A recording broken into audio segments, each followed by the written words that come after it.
இன்றைக்கி என்ன பார்க்க போகிறோன்னா ஆட்டு நுரையீரல். இதை நல்லா க்ளீன் பண்ணி எடுத்துக்கோங்க.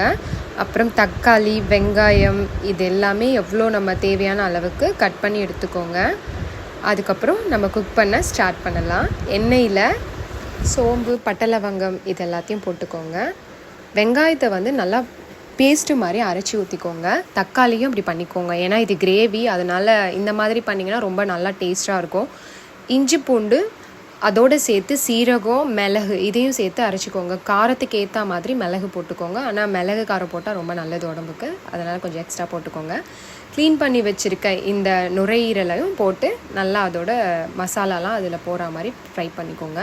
தேவையான அளவுக்கு கல்லுப்பு போட்டுக்கோங்க, சால்ட்டு போடாதீங்க. கல்லுப்பு போட்டால் தான் ரொம்ப டேஸ்ட்டாக இருக்கும். மிளகு, கரம் மசாலா, மஞ்சத்தூள் இது எல்லாத்தையும் கரெக்டான பதத்தில் போட்டுக்கோங்க. போட்டுட்டு நல்லா கிளறி விட்டுக்கிட்டே இருங்க. இது கிரேவி மாதிரி வரணுன்றதுனால 1 டம்ளர் அளவுக்கு தண்ணி எடுத்துக்கோங்க, போட்டுக்கோங்க.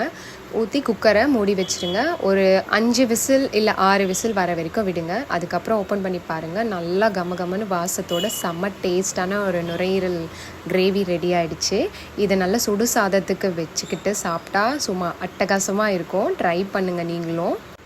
இது இட்லி தோசைக்கும் ரொம்ப நல்லாயிருக்கும். இந்த மாதிரியான வீடியோஸ் பார்க்கணுன்னா என்னை ஃபாலோ பண்ணிக்கோங்க. என்னோடய சேனலை சப்ஸ்கிரைப் பண்ணிக்கோங்க. தேங்க்யூ.